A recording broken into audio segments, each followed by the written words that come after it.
Olá pessoal, sejam bem-vindos, bem-vindas ao nosso videocast Direitos Humanos para Quem? Tenho a honra de receber a Isabel Penido, que é a coordenadora geral dos Sistemas Internacionais de Direitos Humanos, e veio aqui hoje trazer importantes informações sobre a Corte Interamericana de Direitos Humanos, que estará aqui no Brasil nesse mês de outubro, e ela também vai falar sobre a atuação do Ministério dos Direitos Humanos nesse contexto. O óbvio que, no entanto, foi negado nos últimos 4 anos. Vou dizer coisas óbvias aqui.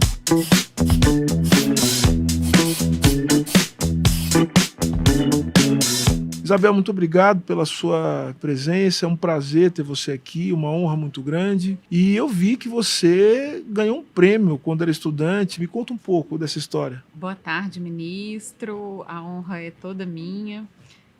Eu acho que o convite que o senhor faz aqui, né, para a equipe mostra um pouco esse diálogo que o Ministério tem, né, essa proximidade e esse alinhamento que nós temos em relação aos projetos. Enquanto, né, nós estávamos aqui conversando, eu tive uma recordação muito afetiva, né, do primeiro contato que eu tive com a então Secretaria de Direitos Humanos da Presidência da República, que deu origem ao nosso ministério. Enquanto estudante, eu participei de umas competições sobre o sistema interamericano, que eram competições entre os estudantes, né, que geravam aqui a nossa capacitação. Então, pela Universidade Federal de Minas Gerais, que é a universidade que eu me formei, né, eu era parte dessa equipe, tive essa memória afetiva. Isso foi em 2006. Alguns anos depois, estamos aqui de volta trabalhando com as políticas de direitos humanos. À época, o ministro era o Paulo Vanucci. Era o Paulo Vanucci. Paulo Vanucci, que nós deixamos todo o nosso abraço aqui, nosso respeito ao grande Paulo Vanucci. Sim. Isabel, os direitos humanos no Brasil, a Política Nacional de Direitos Humanos, a gente pode assim chamar, tem sido objeto de atenção e discussão constante no cenário internacional. O país é signatário de vários tratados, é signatário de convenções internacionais que estabelecem uma série de diretrizes e padrões para garantir o direito e a promoção dos direitos para todos os brasileiros e brasileiras. No entanto, o Brasil tem enfrentado uma série de desafios em relação aos direitos humanos. Desafios que são históricos, né? Não começam nesse governo nem nos governos anteriores. É parte da história do Brasil. E, portanto, o que a gente pode pensar é que a atuação do governo federal, dado o tamanho do Brasil, a posição do Brasil, tem uma influência que é uma influência global. Portanto, algo que o presidente Lula tem insistido muito, que é a maneira com que o Brasil se coloca nas suas relações internacionais, a maneira com que ele conduz as relações diplomáticas, tem um impacto direto na vida cotidiana das pessoas, né? Então, a forma como o Brasil lida com a proteção dos povos indígenas, por exemplo, com segurança pública, questões de igualdade de gênero, questão racial, podem afetar o Brasil, tanto do ponto de vista das suas relações internacionais, externas, isso é óbvio, mas afeta também diretamente o povo brasileiro. Primeira coisa que eu queria conversar contigo é o seguinte: explica pra gente o que é esse sistema interamericano que tanto se fala, que a gente fala o dia inteiro aqui no Ministério sobre isso, fica preocupado com o sistema interamericano, que a Corte Interamericana vem para cá, que a Comissão Interamericana vem para cá. Então, explica pra gente o que é o sistema interamericano. O sistema interamericano, ministro, isso é uma pergunta excelente, né, para a gente conseguir situar por que a Corte atua, o que é a Comissão Interamericana. O sistema interamericano é um sonho antigo, né, dos países das Américas, em especial da América Latina, então tem uma longa história política. Mas um dos fatos mais marcantes do sistema interamericano é a criação da Organização dos Estados Americanos, que é uma organização regional, e a partir dessa organização se passam a promover a adoção de vários tratados de direitos humanos. O principal deles, que é o centro do sistema interamericano, é o Pacto de São José da Costa Rica, né, que também é conhecido como Convenção Americana de Direitos Humanos. Essa convenção, ela enuncia vários direitos, os direitos civis, direitos políticos, liberdade de expressão, direito de liberdade, proibição de tortura, os direitos sociais, econômicos e culturais, né, que são muito importantes para a gente, mas ela também cria instituições que fiscalizam o cumprimento desses deveres que os estados assumiram. Essas duas instituições são a Comissão Interamericana, que tem um papel de promoção e que faz um filtro dos casos, e a Corte Interamericana, que é um tribunal internacional. Então a gente cria-se a OEA. Isso. A OEA, portanto, ela congrega os países, né, da América dentro desse sistema. E a partir disso começa a se criar instituições que vão, vamos dizer assim, que vão fazer com que as tratativas, que vão se tornar tratados internacionais, acordos, enfim, entre esses estados. O principal deles é a Convenção Americana, que é o Pacto de São José da Costa Rica, é isso? Exatamente, Tá. ministro. E são instituições assim que vão gradativamente. Nós temos um órgão de promoção, que é a Comissão Interamericana, Comissão. e ainda tem a chance, isso foi um processo histórico, né? O Brasil só aderiu em 98, de se submeter a um tribunal que julga as graves violações de direitos humanos. Perfeito. Né? Então o país ele vai aderindo. Primeiro adere ao tratado, depois ele se submete, né, à fiscalização da comissão, e a etapa mais avançada do sistema interamericano, no nosso caso acontece em 98, quando o Brasil declara voluntariamente, com a sua vontade, o seu compromisso de boa-fé, que se submete à Corte Interamericana. Então, quando você diz que o Brasil submete, eu estou querendo dizer que o Brasil ele pode ser processado judicialmente, mas é judicial, né? É isso. Ele pode ser processado na Corte Interamericana. Explica para a gente um pouco como é que é isso.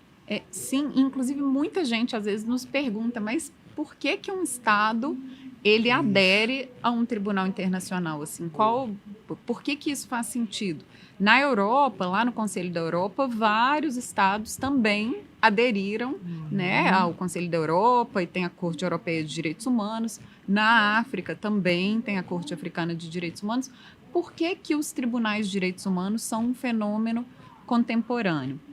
Porque a gente entende não apenas, né, que esse processo e essa possibilidade de ser julgado também é um processo do Estado parar e olhar para aquele cenário de violação e tentar construir soluções em cima daquilo, né? Os vários casos que o Brasil já foi condenado são grandes cicatrizes, né? São problemas que fazem parte do nosso cotidiano. Não são coisas muito isoladas, né? Muitas vezes esses casos que chegam na corte, eles são ilustrativos de outras graves violações de direitos humanos.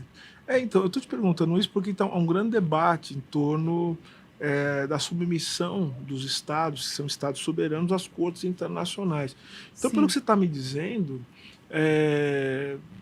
veja, e eu vou repetir aqui um argumento, que é um argumento muito comum e que de certa maneira, não é um argumento que deixa de fazer sentido, ele só precisa ser colocado dentro de um contexto que me parece que você agora está colocando de forma mais complexa.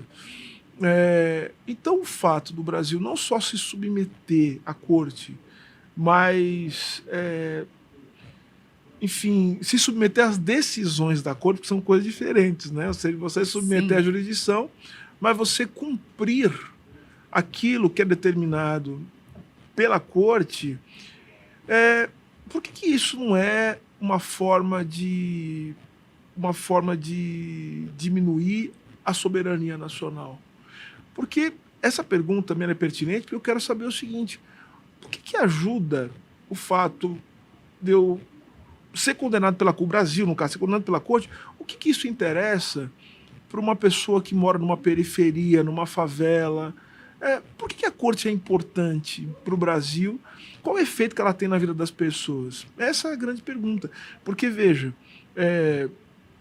o fato de eu me submeter à corte quer dizer que eu tenho que aceitar todas as decisões sem me defender? Essa é uma pergunta que as pessoas fazem também. Que é muito Eu importante. me defendo na corte? Né? Depois eu quero te fazer uma outra pergunta sobre essa coisa da defesa. Mas eu queria te falar. São duas perguntas, então. Então, eu tenho o fato de me submeter à corte, isso significa que eu estou abrindo mão da soberania nacional? E dois, qual que é o efeito que as decisões da corte ou o processo de fiscalização da comissão tem na vida, impactam a vida das pessoas, os trabalhadores e trabalhadoras do Brasil? Nós temos visto isso, ministro, de uma forma muito cotidiana. Né, como que o sistema interamericano hoje e a própria gramática de direitos humanos ela é presente nos nossos problemas do dia a dia.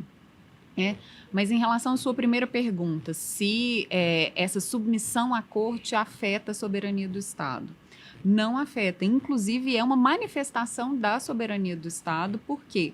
Para se submeter à corte, o Estado ele tem uma série de processos internos para voluntariamente manifestar essa adesão. E isso é importante no mundo contemporâneo, né? Principalmente em um Estado democrático, em um Estado de direito, porque nós sabemos que as violações de direitos humanos ocorrem.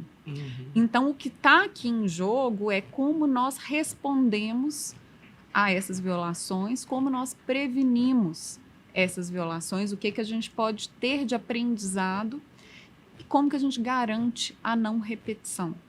Todo o sistema interamericano ele orbita em 2 eixos. O que é não repetição? É uma ideia de que, se a gente estuda a história, isso é algo que eu, inclusive, aprendo muito com o senhor. Se a gente estuda a história, né, e vai para o passado, a gente vê que as violações elas são cíclicas, né, elas são sempre em espiral, mas elas têm causas muito profundas, em especial em um país, né, que sofreu com o colonialismo, como o nosso caso, que sofreu com a discriminação racial, né, com os discursos de ódio. As violações elas vão se repetindo. Então, essa ideia, essa proposta de não repetição, ela significa um olhar do Estado, primeiro, para reconhecer o passado, para entender as estruturas e as engrenagens que fazem com que essas repetições, né, elas vão sendo reinventadas, elas vão ganhando outros formatos, às vezes os mesmos formatos também, né, mas a gente tem um aprendizado e uma tentativa de criar mecanismos de contenção. Às vezes a atuação é em redução de danos, a gente não consegue, não é uma varinha de condão, a gente vê isso bem aqui, mas existe essa postura de autorresponsabilidade, de entender que essas violações elas não devem se repetir, né? E que o Estado ele tem que se estruturar de forma conjunta e entre os ministérios para tentar entender essas dinâmicas e como construir políticas públicas de enfrentamento. Tá, e como que isso... E a segunda pergunta o que isso interessa, essa nossa conversa aqui, interessa para quem está agora trabalhando, para quem está vivendo o seu cotidiano difícil aqui no Brasil, para quem está na periferia, para quem mora numa favela, para quem mora numa comunidade, para quem é ribeirinho, para quem é quilombola, para quem está numa aldeia indígena. Enfim, o que essa nossa conversa interessa? Sim, há vários casos muito sérios que chegam ao sistema interamericano, alguns, inclusive, são muito conhecidos, né? O caso lá das chacinas na favela Nova Brasília, né? 2 ondas de graves violações, né? Isso também nos faz aqui olhar para o fenômeno da letalidade policial, né? E ver como que o sistema internacional responde a isso. Os casos do sistema prisional, que o senhor, né, junto com os outros ministérios, em especial o Ministério da Justiça, também tem se debruçado. Perfeito. Então, isso afeta a vida de toda pessoa que está aqui no território nacional, de toda pessoa trabalhadora, né? E a gente consegue olhar com uma lupa num fenômeno de violação e depois ver que ele se repete em outros estados, em outros territórios. Então você quer dizer que, de alguma forma, as decisões da corte, elas fazem com que, primeiro, se chame atenção para uma questão grave de violação de direitos humanos, que, na grande maioria dos casos, é uma violação sistemática, né? Porque se chegou até a corte, é porque certamente, e como uma corte, chegou por provocação. Então, alguém aqui dentro do Brasil, e geralmente os movimentos sociais, enfim, as organizações, levaram esse caso até a corte porque, de alguma maneira, as instituições nacionais não responderam àquela demanda que foi feita. Então, de alguma forma, buscar a Corte Interamericana é a forma também de pedir um freio de arrumação, um ajuste nas instituições e chamar atenção para um problema que é um problema que muitas vezes, como nós falamos aqui, é um problema sistemático, é isso, né? Exatamente, ministro. As violações aos direitos humanos, elas ocorrem todos os dias, em todos os lugares, né? Infelizmente. Agora, o que chega à Corte Interamericana? Uma das grandes exigências do sistema, e isso é obrigatório, está previsto na Convenção, é o esgotamento dos recursos internos. Então, a pessoa que quer chegar à corte, ela não manda uma carta para a corte, Sim. ela tem que comprovar. Existe assim, uma dificuldade enorme de passar em todos os filtros, né, que eles chamam, a linguagem técnica é de admissibilidade. Esse esgotamento, então, você tem que provar que você fez um boletim de ocorrência, depois você pediu uma investigação, depois você participou de um processo judicial, você pediu indenização, você recorreu até onde dava para recorrer. E, muito excepcionalmente, tem algumas exceções para essa exigência. Por exemplo, se o processo judicial que foi ajuizado, ele demora muito tempo, né? Então, em alguns casos, a corte atenua, isso também está previsto, essas regras na convenção, Tá. mas é excepcional a atuação da corte. É realmente quando, né, as instâncias internas não funcionam. Perfeito. Então, seria interessante, antes da gente falar sobre a tal medida provisória, medidas provisionais, né? Seria importante a gente falar de alguns casos que são emblemáticos para que as pessoas possam visualizar isso que você disse agora sobre a não resposta do Estado brasileiro, o juiz de admissibilidade, o esgotamento disso. O que significa isso na prática, né? Ou seja, eu não gosto dessa palavra na prática, porque geralmente não significa nada, né? As coisas na prática, né? Mas concretamente, né? Para as pessoas visualizarem. Alguns casos que você considera que são emblemáticos e que desafiaram a Corte Interamericana e que tiveram algum impacto na política brasileira. Tem um caso muito importante, a nossa primeira condenação de 2006. Ou seja, o Brasil foi condenado. O Brasil foi condenado, a primeira sentença que a Corte profere em 2006. Né? O Brasil declara lá que se submete à Corte em 98, os casos demoram um pouquinho a tramitar, e a primeira sentença da Corte é no caso de Damião Ximenes Lopes, né? Que era um cidadão que enfrentava questões de saúde mental, ele é internado, e sofre, né, com maus tratos e tortura e vem a falecer alguns dias depois, né, em que ele é internado. Na época era uma casa de repouso, né, uma instituição privada que recebia verba do SUS. Sim. Nessa condenação, a Corte ela se debruça sobre os aspectos, né, de saúde mental, a política nacional de saúde mental. Quando a Corte olha para esse caso em 2006, 98...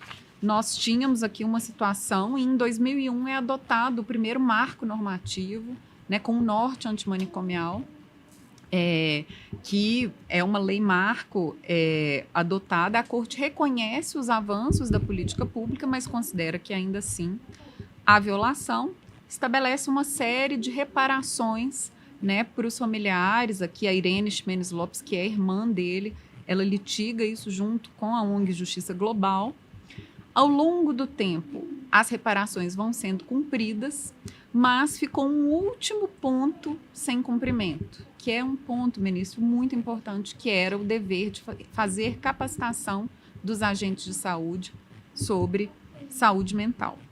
Então, quando nós começamos esse ano, né, lá na nossa área, todos aqueles pedidos, né, que foram feitos para a meta dos 100 dias, né, para a gente ter aqui entregas e esse retorno das políticas de direitos humanos, a nossa área faz uma articulação junto com vários setores do MDH, do Ministério da Saúde, e se lança pela ENAP o curso de formação Ximenes Lopes e Direitos Humanos, que já teve 20 mil acessos. Uau. E a gente apresenta isso para os peticionários. E, recentemente, na semana passada, a Corte declara integralmente cumprido. Puxa vida. Essa decisão é muito importante, eu acho, para o Estado brasileiro, porque ela demonstra um compromisso da gente, né, ir cumprindo. As sentenças, elas são desafiadoras, a gente está lidando com problemas profundos, mas isso ela envolve, marca... Desculpa interrompê-la. Claro. Porque o cumprimento da sentença envolve até mesmo, Isabel, um compromisso dos estados federados, né? Porque não é só o governo federal, né? Sim. Então a gente precisa acertar isso com os estados, né? Muitas vezes, né? Então são medidas que envolvem não apenas um pagamento pecuniário, né? Assim, dinheiro, mas envolve uma prestação pecuniária, mas envolve também a criação de política pública, né? Que torna tudo mais difícil, né? Então, quer dizer, você está dando uma coisa importantíssima. Sim. Então quer dizer que pela primeira vez o Brasil ele cumpre uma sentença da corte? Na verdade, teve uma outra sentença que não tinham reparações Ah, tá. tão densas, né, do caso Escher, que a corte já tinha declarado o Brasil levantamento. Agora, essa era a primeira sentença contra o Brasil que ainda tinha pontos em abertos. Perfeito. Então, lá fazendo nosso dever de casa de todos os pontos, né, na verdade, a segunda vez, é o segundo caso que está sendo levantado, mas é um encerramento de um ciclo dessa primeira sentença. E há um debate, né, a gente conversou isso muito abertamente com os peticionários, e é uma reflexão, acho que é uma clareza que a gente precisa ter. Isso encerra os problemas no campo das políticas de saúde mental? Não, isso é um encerramento de um ciclo, né, em que a gente tem a chance de pautar novamente. O Ministério da Saúde está extremamente engajado com esse tema, então não encerra, né? A gente entende que a gente segue aqui no MDH articulando o Ministério da Saúde. Houve uma mobilização de outras instituições, o CNJ, por exemplo, adotou uma resolução importantíssima, né, para o fechamento dos manicômios judiciários e referencia esse caso. Perfeito. Né? Então tem um impacto transformador, assim, uma sentença como essa, ela vai além do que a corte diz, né? Ela faz com que as instituições reflitam sobre as suas práticas. Então, Muito bom. esse é um exemplo, né, bem recente. E a gente está se debruçando sobre cada sentença, ministro. O senhor acompanha bastante Sim. a área, né? Cada sentença é um desafio de um plano de ação para a gente ir. Né? Nós temos também, acho que há dos casos, né? Por exemplo, o caso Herzog, né? Que é um caso Herzog, foram feitas algumas reuniões com os peticionários, né? Também estamos aqui, já conseguimos cumprir alguns pontos que estavam em aberto, né? O pagamento das indenizações, as publicações, né? Vários pontos eles têm reunido. Os peticionários, eles são muito abertos com o Ministério de Direitos Humanos, eles entendem as dificuldades, né? E a gente vai tentando aos pouquinhos avançar. Então, cada sentença é um horizonte assim que a gente se debruça, né? E o caso Herzog é um caso simbólico na nossa história, né? Assim como são 12 sentenças, cada uma. 12 condenações. São 12 condenações, né? E tem uma pendente que vai sair agora, né? Que teve uma audiência no ano passado. E alguns casos tramitando. A gente viu algumas audiências esse ano, né, que ainda estão aguardando a sentença. Não, mas é muito importante, acho que eu acho que essas condenações, elas e a forma com que o esforço que está sendo feito pelo Ministério, pelo governo federal, para dar cumprimento a essas sentenças, dá sentido, acho que aquelas dimensões, né, dos direitos humanos, que se refere à memória, verdade, justiça e não repetição, né? Ou seja, como você muito bem disse, a gente não pode muitas vezes repor as coisas como elas eram, né? Porque nós estamos falando aqui de pessoas que perderam a vida, pessoas que foram assassinadas, que foram torturadas, que vão carregar marcas para a vida toda e que as famílias vão carregar essa dor. Mas a sentença, e não só a sentença, a postura diante, eu acho que desde o processo, né, porque a gente está falando da sentença, mas acho que a postura do Brasil diante de um caso como esse, ainda que o Brasil não tenha que abrir mão da sua defesa, eu acho que é muito importante que a gente possa ser uma defesa ética, no sentido de não revitimizar as pessoas que foram vítimas da violência do Estado brasileiro. Acho que é uma postura, eu sou advogado há mais de 20 anos e muitas vezes a gente entende que a melhor defesa que a gente pode fazer para o nosso cliente, às vezes, é reconhecer também, pedir ao cliente que reconheça, e nós fazemos isso por meio do direito da capacidade postulatória, né, como advogados, reconheça e proponha um plano de reparação do ato que cometeu. Agora, uma coisa importante, que são essas medidas provisórias, que o Brasil também tem algumas pendentes sobre si, né? E eu queria que você falasse especificamente do caso Yanomami, porque foi uma coisa que nós pegamos aqui logo que iniciamos o trabalho no Ministério, né? Então, eu queria que você falasse um pouco sobre essas medidas provisórias da Corte Interamericana e colocasse isso no contexto do caso dos Yanomami. Esse nome, medidas provisórias, eu até ouvi o podcast do senhor com a secretária Isadora, e acho que o senhor trouxe uma conceituação muito boa e interessante sobre as medidas, porque ela causa uma certa dúvida, né? Sim. Medida provisória aqui no Brasil é um ato, né? É um ato normativo, um ato normativo, né? Então, como assim medida provisória? Corte Interamericana editando medida provisória. Medida provisória é um nome técnico que foi traduzido, né, para uma espécie de medidas cautelares, as liminares que a corte edita em situações de grave risco. É quando assim, um caso está na UTI, não dá tempo de julgar, né? A situação do Yanomami é muito ilustrativa disso, alguns casos prisionais. Está tendo um índice de letalidade tal, e a gente sabe que o processo internacional ele tem um longo tempo. Então, a corte ela tem 3 tipos de pronunciamento. As sentenças, que é o caminho tradicional, lá, responsabilidade internacional, reparação. Tem opiniões consultivas que os estados podem consultar a corte. Como é que eu interpreto a convenção sobre um determinado ponto? Né? Ela edita opiniões consultivas, elas são menos conhecidas aqui no Brasil.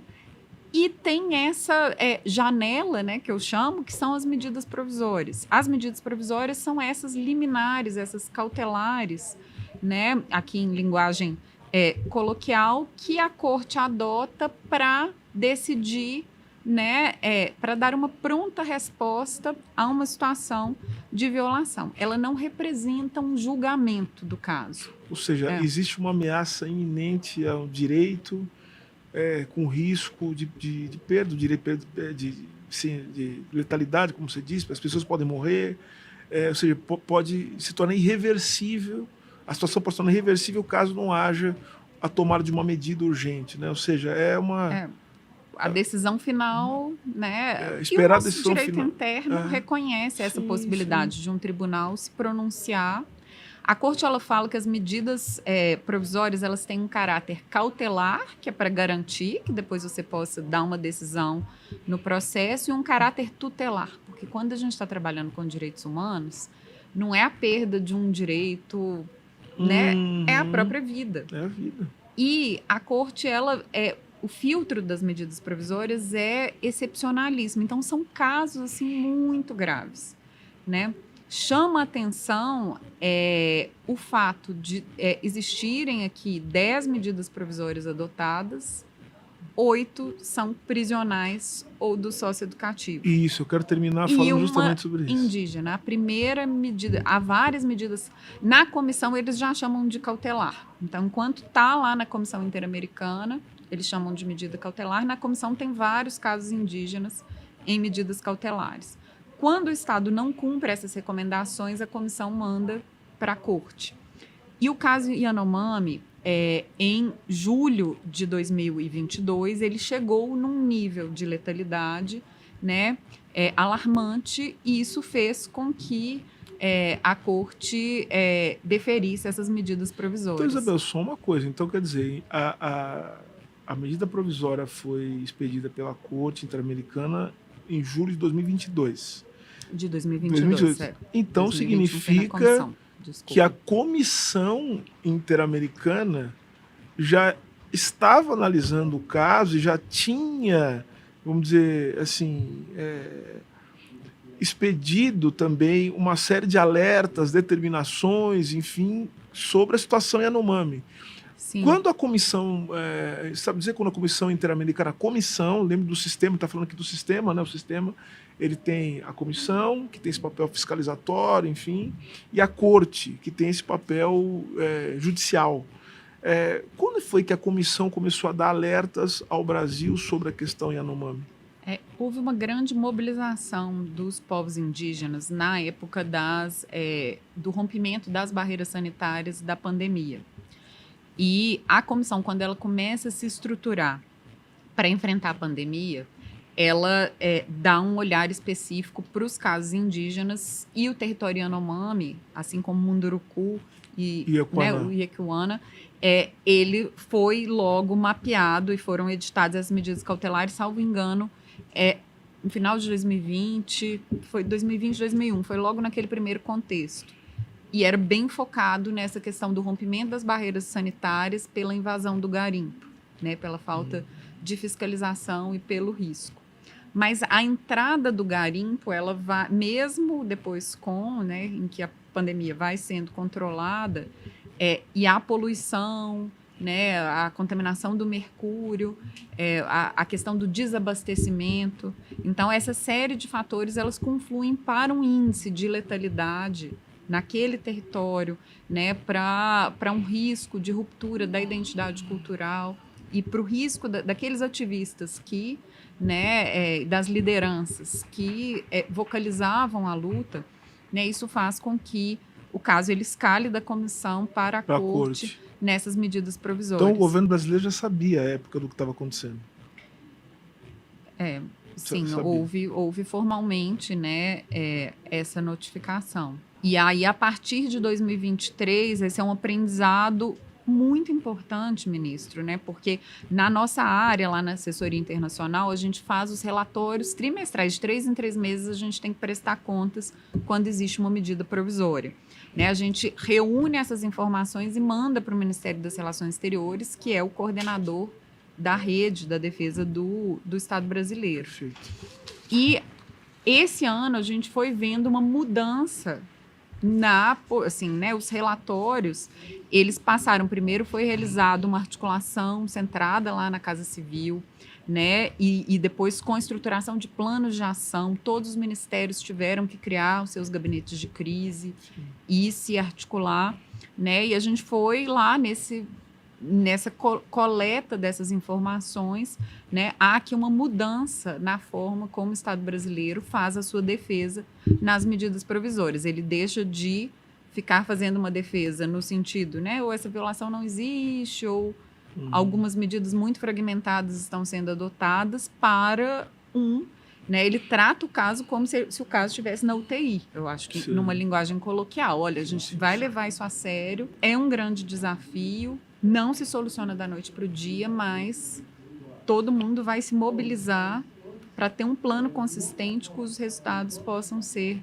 mensurados. Perfeito.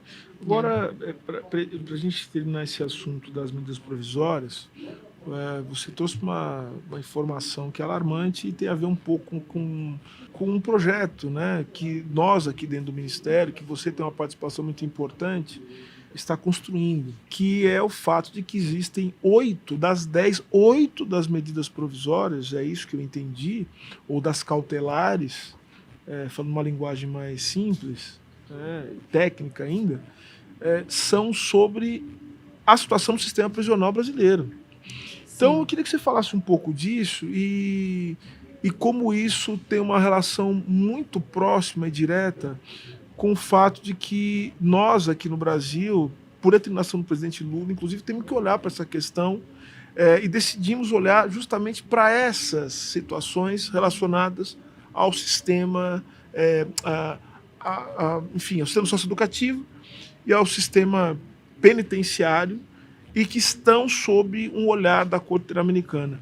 Então, eu queria que você falasse um pouco sobre o que levou o sistema prisional brasileiro a estar nessa situação, a ponto da Corte Interamericana dizer o seguinte: olha, aqui é um caso que não tem mais o que esperar. Eu queria que você falasse um pouco disso. Nesse ponto, ministro, antes até da gente falar do que chegou na Corte, eu acho que é importante a gente pensar o que não chegou. Antes do Brasil se submeter a essa jurisdição contenciosa, houve, né, o massacre do Carandiru, que é um caso na Comissão Interamericana com a edição de recomendações.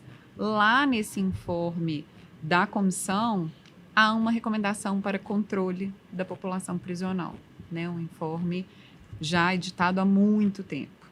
Esse caso, por uma questão lá da jurisdição, ele é antes, né? Você só pode ter jurisdição da corte, a corte só pode se pronunciar para os casos posteriores, ele não chega na corte. Em 2002, a primeira sentença é de 2006, mas em 2002, na situação de urgência, há uma grande rebelião em Urso Branco, no estado de Rondônia, né, uma das primeiras grandes rebeliões depois do Carandiru, e esse caso chega na corte. É a primeira vez que a corte se pronuncia sobre o Brasil, num caso prisional, uma medida provisória que durou, né, até 2011. Então, foram várias tentativas até que se fizesse, né, um plano de ação, que se coletassem alguns resultados, e aí, né, houve o levantamento desse monitoramento dessas medidas provisórias, né, se determinava. E depois disso, caso a caso, cada grande rebelião, nós visualizamos que, né, ou vira uma medida provisória ou em alguma medida é abordada pela Comissão Interamericana ou chega num nível, né, o Estado não consegue controlar e chega na Corte Interamericana. Hoje nós temos 5 medidas provisórias vigentes, né, 3 ao longo do tempo o Estado foi enfrentando, apresentou resultados, né? Mas nós temos 5 vigentes, né? Distribuídos aí nos estados. E o que chama atenção, se a gente vai com uma lupa nessas medidas provisórias vigentes, né? São 4 prisionais e uma do socioeducativo. Nas caravanas, nós fizemos a primeira visita, né, no socioeducativo. Mas o que chama atenção é que tem 2 tipos, duas formas que a corte olha para a situação prisional, né? Ela olha principalmente para as altas taxas de letalidade, ou seja, presídios que têm um número de mortes muito elevados, né? Eles entram nesse sistema de alerta, e os presídios que têm muitos relatos de tortura, tratamento cruel, desumano e degradante, né? E isso bate aqui nas nossas portas, porque o Ministério dos Direitos Humanos, né, tem aqui um sistema de prevenção e combate à tortura.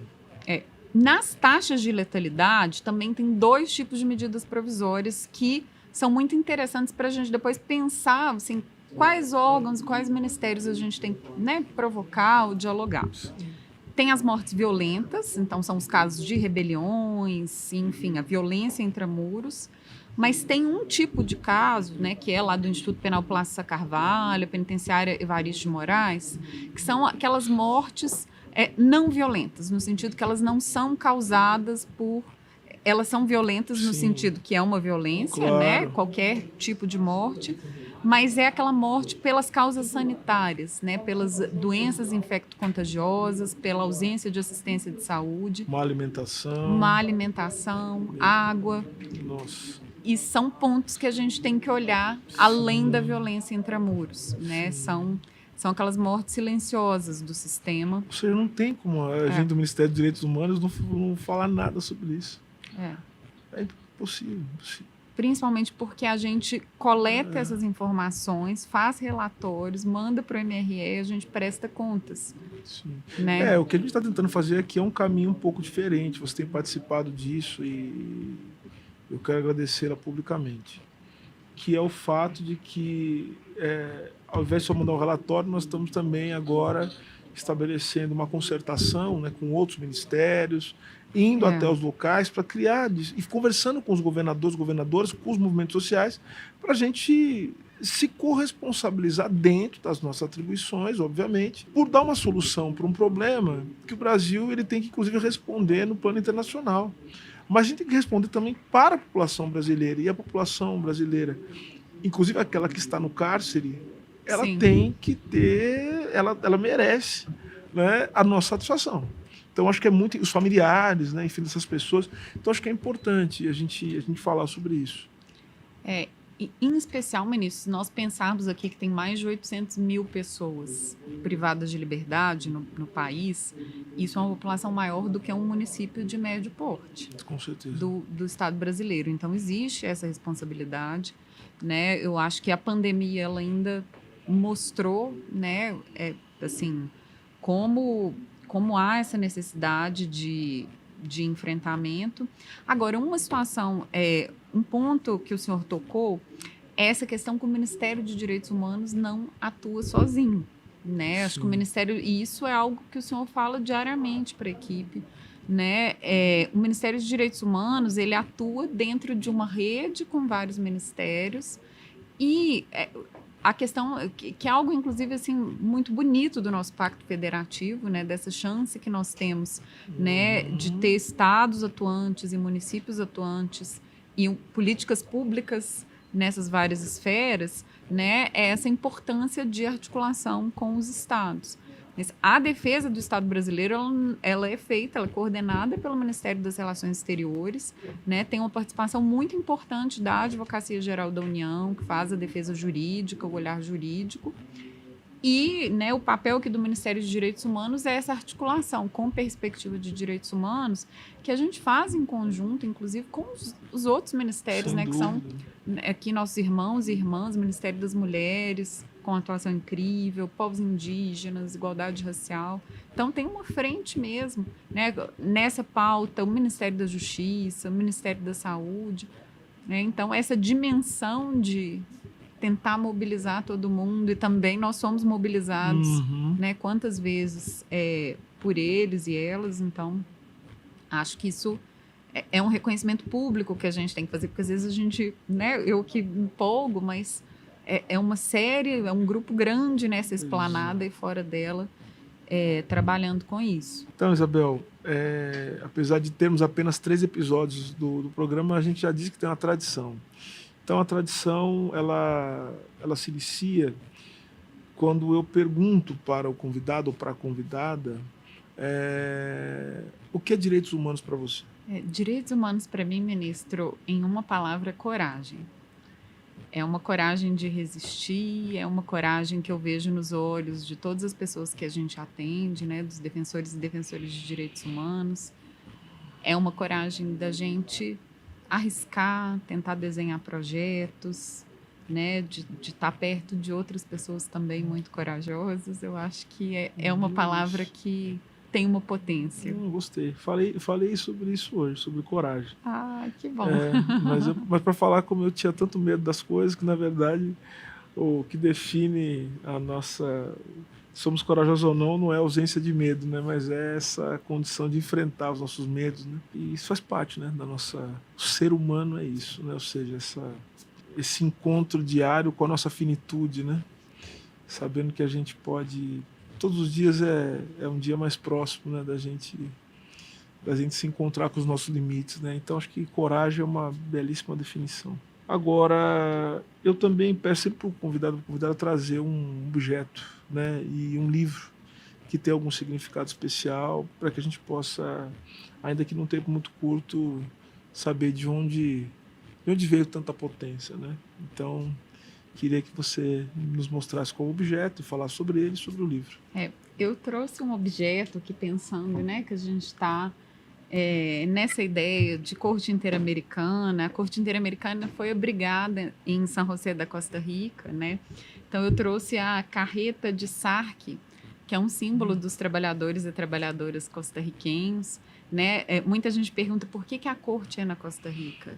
Lá na década de 60, era um dos poucos países democráticos, né? Enquanto várias ditaduras, e por isso a Costa Rica abrigou a corte, né? Então, um afeto aqui a essa nossa identidade latino-americana e esse símbolo de trabalho, que é um trabalho também de direitos humanos, né? Então, esse é aqui o meu objeto de afeto profissional. Mas a gente sempre tem um afeto pessoal, e aí eu trouxe uma zebrinha que minha mãe comprou, né, em uma jornada profissional que ela fez em Moçambique. E aí essa zebrinha eu também carrego comigo com muito afeto nessa força e potência, né, da minha ancestralidade. Então, é também aqui um símbolo que anda junto com a carreta. Muito bom. E o livro, ministro, eu trouxe aqui em homenagem mesmo ao primeiro juiz brasileiro da corte, que é um grande mentor, né, e que é um professor, o professor Antônio Augusto Cansado Trindade, que nos deixou no ano passado, né, foi um juiz muito aguerrido, que falou muito de medidas provisórias e do sistema prisional, e ele é um vínculo de conexão que eu tenho, né, com a minha liderança imediata. Eu sou liderada pela Clara, que é a chefe da assessoria internacional. Isso. E também atua aqui, né, te aconselhando em toda a agenda internacional. Sim. Né, o professor Cansado Trindade é um grande mentor, é algo que a gente se conecta. E essa atuação internacional né, ela não é possível sem a equipe toda da assessoria internacional, sem a equipe toda do Ministério, sem a sua liderança direta e sem também a liderança do presidente Lula, né, que fez esse giro na agenda. Então, uma homenagem aqui a esse grande mestre que nos deixou e que há muitos anos pesquisa medidas provisórias, né, e essa ideia de prevenção, da gente atuar antes que a violação, né, siga se reproduzindo. Perfeito. Então, com essa tão linda homenagem, eu acho que à democracia, à América Latina e ao nosso grande artífice da participação brasileira na Corte Internacional, que Também. é o professor Cansado Trindade. Aqui nós rendemos todas as nossas homenagens. Aliás, fica esse programa dedicado ao professor Cansado Trindade pela sua luta, pela sua potência, pelo que ele significou e que ele possa nos inspirar na luta pelos direitos humanos. Então, com isso, Isabel, agradeço muito a sua participação, agradeço o trabalho que você tem feito no Ministério, agradecendo a você, eu agradeço também a equipe da assessoria internacional, em nome da Clara Solon, que em breve estará aqui conosco também para conversar sobre outros assuntos da área internacional. E obrigado também a você que nos assiste.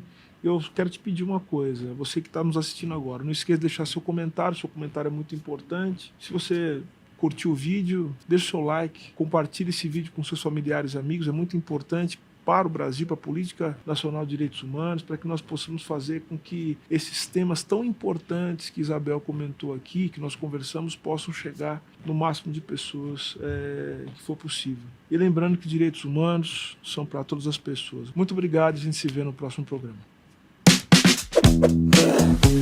O óbvio que, no entanto, foi negado nos últimos 4 anos. Vou dizer coisas óbvias aqui.